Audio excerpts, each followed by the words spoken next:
अस्सलाम वालेकुम जी। सुबह बखैर, गुड मॉर्निंग। कैसे हैं आप सब? अल्हम्दुलिल्लाह हम भी बिल्कुल ठीक हैं। तो अभी सुबह के 5:30 हो रहे हैं। मैं 5 बजे उठ गई थी, नमाज़ पढ़ी है, कुरान पाक पढ़ा है, उसके बाद मैं किचन में आ गई हूँ। वैसे भी जो घर में काम करने वाली लेडीज़ होती हैं ना मेरे जैसी, सबसे पहले किचन में ही हाजिरी लगती है हमारी। तो खैर सबसे पहले मैं स्टोव क्लीन करने लगी थी, क्योंकि मैंने चने बॉयल होने के लिए रखने हैं। कल रात मैंने भिगो के रखे हुए थे, तो सबसे पहले मैं वही बॉयल कर लूँगी, क्योंकि उनको वैसे भी काफ़ी टाइम लगता है। तो अभी मैंने बस ये गीला कपड़ा लिया है, ये टॉवल होते हैं ना, फेस टॉवल, वो मैं यूज़ करती हूँ किचन को साफ़ करने के लिए, डस्टिंग के लिए ना। ये मुझे बड़े अच्छे लगते हैं और इससे बहुत जल्दी क्लीन हो जाती हैं चीज़ें। मैंने ये टॉवल गीला करके निचोड़ लिया था और उसके बाद मैंने स्टोव क्लीन किया है, बटन्स भी क्लीन किए हैं। और ये जो ऊपर वाले स्टैंड है ना, ये काफ़ी अच्छे खासे साफ़ थे, तो इसलिए मैंने इनको वॉश नहीं किया, वरना फिर मैं इनको यहाँ सिंक में रख के वॉश कर लेती हूँ। तो खैर उसके बाद फिर मैंने ये चने डाल दिए हैं कुकर में। इसमें अब मैं थोड़ा सा नमक डालूंगी, थोड़ा सा सोडा ऐड करूंगी। उससे तकरीबन ये 15-20 मिनट लेते हैं गलने में, अच्छी तरह गल जाते हैं। मैं काउंटर टॉप क्लीन कर लूंगी। वैसे इसके ऊपर ना थोड़ा थोड़ा आटा भी गिरा हुआ था, खुश्क आटा। जब रोटी बनाते हैं ना, तो वो काफ़ी ज़्यादा मैसी कर देता है काउंटर टॉप को। और अगर मैंने ये सारा क्लीन किया भी हो, फिर भी मैं सुबह उठ के एक दफ़ा ज़रूर इस पर कपड़ा लगाती हूँ, क्योंकि अक्सर रात को ऐसा होता है कि हल्की हल्की डस्ट आ जाती है बाहर से। तो फिर वो मुझे अच्छा भी नहीं लगता इसी तरह रोटी बनाना, कुछ भी काम करना। तो सबसे पहले मैं ये रोज़ क्लीन कर लेती हूँ, उसके बाद फिर मैं अपना खाना वगैरह बनाना शुरू करती हूँ। और इस साइड पे भी काफ़ी ज़्यादा दाग लगे हुए थे, ये भी मैंने साफ़ कर दिए हैं। अभी आ जाती है बारी डाइनिंग टेबल की। तो इसके ऊपर भी काफ़ी अच्छा खासा मैस हुआ पड़ा था, काफ़ी चीज़ें बच्चों ने बखेर के रखी हुई थी, कोई भी चीज़ अपनी सही जगह पे नहीं थी। तो इसी कपड़े को मैं दोबारा से वॉश करके अच्छी तरह निचोड़ लेती हूँ, इससे शीशे भी अच्छी तरह साफ़ हो जाते हैं और कैबिनेट्स भी बहुत अच्छी साफ़ होती हैं, स्टोव भी। तो ये मुझे बहुत अच्छा लगता है। ये जब भी ख़त्म हो जाए, मैं दोबारा इसी तरह के छोटे छोटे फेस टॉवल ले आती हूँ और इससे मैं अपना किचन क्लीन करती हूँ। तो बस अभी मैंने ये सारी चीज़ें सेट करके रख दी हैं। अभी मैं आ गई हूँ बाहर, और यहाँ पे सबसे पहले मैं आज अपना हैंडबैग खोल के बैठ गई हूँ। यहाँ पे ना मैंने काफ़ी ज़्यादा शॉपिंग की हुई है, काफ़ी ज़्यादा चीज़ें जो ली हुई हैं ना, उनकी स्लिप्स ऐसे ही पड़ी हुई थी।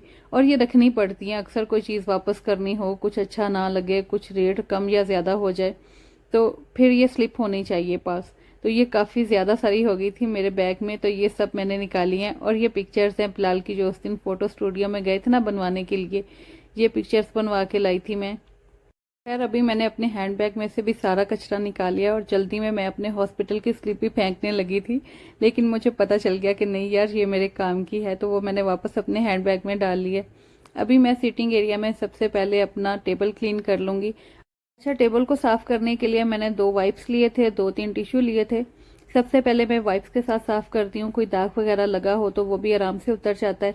और साथ ही मैं टिश्यू लगा देती हूँ, उससे बहुत अच्छी तरह चमक जाता है, टेबल बहुत अच्छा साफ़ हो जाता है।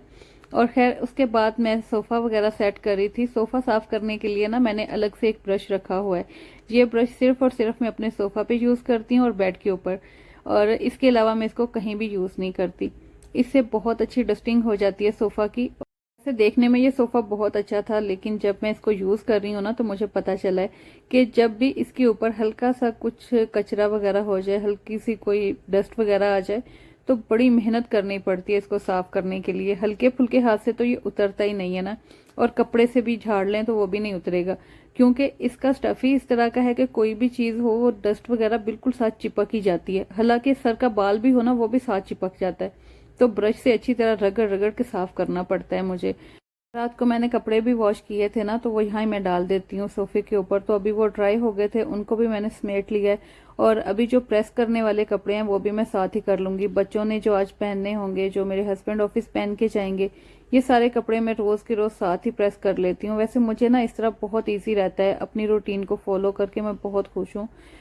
एक बहुत बड़ा दिन मिलता है और अपने लिए भी काफ़ी ज़्यादा टाइम मिल जाता है मुझे। लेकिन पहले ऐसे होता था कि मैं 9 बजे 10 बजे उठती थी, एक आध घंटा मैं फ्रेश होने में लगा देती थी, और इतनी देर में फिर दोपहर होने वाली हो जाती थी, और फिर भाग भाग के सारे काम करने, खाना बनाना, सारे काम करते कराते शाम हो जाती थी, और मैं इतना थक जाती थी ना उसके बाद। तो अब मुझे बहुत अच्छा लगता है कि मेरे पास काफ़ी फ्री टाइम बच जाता है। ये सब काम करने के बाद ना बड़ा खुला दिन बच जाता है मेरे पास। तो खैर अभी मैंने ना अपने हस्बैंड के 2 सूट प्रेस करके रखे हैं। इनमें से जो भी वो पहन के जाना चाहे वो पहन लेंगे ऑफिस के लिए। दूसरा सूट मैं हैंग करके रख दूंगी। अगर मेरे पास टाइम बच जाए ना तो मैं 2-3 जोड़े इनके करके रख देती हूँ, फिर मुझे थोड़े दिनों के लिए सुकून हो जाता है। तो खैर ये सब कुछ समेटने के बाद अभी मैं ब्रश लगा लूंगी। सबसे पहले मैं अपने मैट को क्लीन करती हूँ। मैट क्लीन करने के बाद मैं इस साइड पे आ गई थी जहाँ पे हमारा घर का एंट्रेंस डोर है ना। यहाँ पे देखें इन लोगों ने रात को आके ऐसे जूते बखेर बखेर के रखे हुए हैं, वॉशरूम वाली चप्पलें भी इधर उधर की हुई हैं। मैट को मैंने झाड़ के अभी ऊपर रख दिया है। सबसे पहले मैंने ब्रश लगाना है यहाँ पे, और ये साइकिल वगैरह हटा के, डस्टबिन, हर चीज़ को हटा के मैं ब्रश लगाती हूँ। एक दफ़ा अच्छी डीप क्लीनिंग कर लेना घर की, फिर पूरा दिन ज़रूरत नहीं रहती दोबारा बार बार झाड़ू लगाने की। हाँ, हल्का फुल्का चलता रहता है, कुशन सेट कर लिए, थोड़ा बहुत टेबल अगर मैसी हुआ तो उसको सेट कर लिया, वो सब तो चलता रहता है, लेकिन बार बार फिर झाड़ू पोछा ये सब चीज़ें करने की ज़रूरत नहीं रहती। इसीलिए मैं सबसे पहले उठ के ना सुबह मॉर्निंग टाइम में इन सब के जागने से पहले अपने सारे काम कर लेती हूँ। बड़ा सुकून वाला टाइम होता है और बहुत रिलैक्स होके मैं अपना काम कर लेती हूँ। अगर बच्चे भी साथ उठे हो ना तो फिर इनको इधर हटाओ इधर हटाओ, ऐसे करते कराते काफ़ी टाइम लग जाता है। साथ ही मैं अपने चूचू के घर की सफाई भी कर देती हूँ। इनकी ये ट्रे इतनी गंदी होती है, इतना ये मेस करते हैं ना, तो इनका भी काफ़ी अच्छा खासा बखेरा पड़ जाता है। खैर अभी मैंने इनकी ट्रे भी वॉश करके लगा दी है और सारा कचरा भी मैंने बाहर से समेट लिया है। अभी मैं आ गई थी किचन में। किचन में वैसे सारा क्लीन कर गई थी, लेकिन यहाँ पे भी अभी ब्रश वगैरह लगाने वाला रहता था। मैं इसी तरह करती हूँ, पूरे घर में एक ही दफ़ा ब्रश लगाती हूँ, लेकिन रूम में कारपेट है तो वहाँ पे अक्सर मैं वैक्यूम ही यूज़ करती हूँ।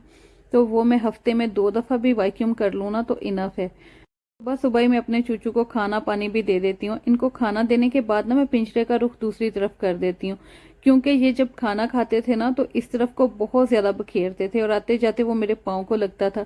इस तरह जब मैं मोड़ देती हूँ ना पिंजरे को दूसरी तरफ, तो ये खाना जो भी खाएं एक साइड पे दीवार के साथ ही गिरता है। तो वो मैं सुबह एक ही दफा क्लीन कर लेती हूँ। उसके बाद मैं ये पोछी लगा रही हूँ। ये पोछी आप समझ लें कि मेरी जो फटी पुरानी कमीजें, शर्टें, इनकी बुनियान कुछ भी हो ना, चीज बिल्कुल रफ हो जाती है ना, उसको मैं पोछी लगाने के लिए यूज कर लेती हूँ या डस्टिंग के लिए। वैसे हमारी अम्मियाँ भी ऐसे ही करती थी और हमने भी अपनी अम्मी को देख देख के इस तरह सब कुछ सीखा है। तो खैर अभी देखें जी, घर पूरा साफ हो गया है माशाल्लाह अल्हम्दुलिल्लाह। अभी ना काफी ज्यादा सारे काम मैंने अपने समेट लिए हैं, लेकिन अभी मेरा बेडरूम रहता है, जब बच्चे उठेंगे, इनके बाबा उठेंगे तो उसके बाद ही मैं बेडरूम क्लीन करूंगी। लेकिन इतना हिस्सा भी क्लीन हो जाए ना तो माशाल्लाह मेरा समझ लें कि 70% काम जो है ना वो खत्म हो गया। अच्छा, पोछी को एक दफा मैं बेसन पे अंघाल के उसमें जो कचरा वगैरह होता है वो निकल जाए इसलिए। उसके बाद मैं मशीन में डाल के सर्फ डालती हूँ और क्विक आई क्लीन के लिए ना 15 मिनट का टाइम लगा देती हूँ। इस तरह पोछी अच्छी तरह साफ हो जाती है, ड्राई हो जाती है, तो उसको मैं फिर बाहर लटका देती हूँ। अच्छा, इसके बाद बारी आ जाती है वॉशरूम की, बेसन की, और साथ ही मेरी मुसना उठ गई थी। इसको फिर मैंने थोड़ी देर के लिए प्यार किया, इसको सहलाया। ऐसे ये उठ के ना थोड़ा सा मूड दिखाती है, उसके बाद फ्रेश होती है। जब मैं इसको प्यार करूं, लाड करूं, उठा के थोड़ी देर के लिए इसको ना ऐसे बहलाऊं, तो फिर उसके बाद बहुत फ्रेश हो जाती है। खैर मुसना को छोड़ के मैं दोबारा आ गई थी। आके मैंने ये पूरा मिरर क्लीन किया है। इसके नीचे जो सारा सामान पड़ा होता है वो भी उठा के पूरी ये स्लैब क्लीन की थी, सारी चीजें दोबारा सेट की थी। और यहाँ देखें मुसना बिलाल अभी उठ गए हैं, लेकिन इनको फ्रेश होने में अभी 15-20 मिनट और लग जाने हैं। तो साथ ही मैंने बेसन वॉश कर लिया था। बेसन के लिए ना मैंने ये स्पंज रखा हुआ है, इसके ऊपर मैं वैसे साबुन रख देती हूँ ताकि साबुन नीचे ना गिरे, और साथ ही मैं इसके साथ अपना बेसन भी क्लीन कर लेती हूँ। अभी ये देखें, साथ ही मैंने वॉशरूम क्लीन कर लिया था, लेकिन वो क्लिप मैं नहीं ऐड कर सकी। और उसके बाद फिर सारी सफाइयां हो गई थी तो मैं किचन में आ गई। मैंने अपने हस्बैंड के लिए सबसे पहले सैलेड बनाया था। इसमें मैंने डाले थे चने, बॉईल किए हुए आलू, टमाटर, खीरे, काली मिर्च, नमक और हल्का सा जीरा, चाट मसाला और लेमन। ये सब चीजें डाल के मैंने इनके लिए सैलेड बनाया था, और साथ मैंने इनको फ्रूट भी दिया था थोड़ा सा। उसके बाद मैंने नाश्ते में बनाए थे आज पराठे। रात को मैंने निहारी बनाई हुई थी ना, तो वो निहारी का सालन है, साथ हम बना लेंगे मीठी लस्सी। और इस तरह से मैंने इनको नाश्ता दे दिया था। वैसे नाश्ता सुबह सुबह मेरे से किया नहीं जाता, लेकिन मैं कोशिश करती हूँ कि मैं नाश्ता करूँ रेगुलर, और फिर दोपहर में कुछ हल्का फुल्का सैलेड वगैरह खा लूँ। लेकिन जितना मेरे से खाया जाता है उतना मैं खा लेती हूँ, बाकी अल्लाह वाला से कोई बात नहीं, आहिस्ता आहिस्ता आदत बन जाएगी। तो खैर अभी मैं ये अपना कलियों वाला जो पौधा लेके आई थी ना, उसको मैंने इस तरह एक डिब्बे में रखा है, क्योंकि उसमें से ना बहुत ज्यादा मिट्टी निकल रही थी। वजह से मेरा बेसन भी काफ़ी गंदा हो गया था। खैर मैंने बेसन को दोबारा से साफ़ किया है। अभी बच्चे भी उठ गए थे, बिलाल के बाबा ऑफिस भी चले गए हैं, तो आखिरी काम मेरा रह गया था बेडरूम का। बेडरूम मैंने अच्छी तरह क्लीन कर दिया है और इसके बाद फिर मैंने बच्चों को नहलाया है, कपड़े चेंज करवाए हैं क्योंकि मैंने बिलाल के एडमिशन के लिए फॉर्म देना है और एडमिशन फीस और बाकी जो चार्जेस हैं वो भी सब मैंने आज ही क्लियर करने हैं। तो आप लोग मुझे पूछ रहे थे बिलाल के स्कूल का नाम क्या है, एडमिशन फीस क्या थी, बिलाल की रेगुलर फीस क्या होगी, वो इंशाल्लाह मैं आपको नेक्स्ट व्लॉग में ज़रूर बताऊंगी हर चीज़ डिटेल से। अभी आप मुझे इजाज़त दें, इंशाल्लाह फिर मिलेंगे। अल्लाह हाफिज़, फ़ी अमान अल्लाह।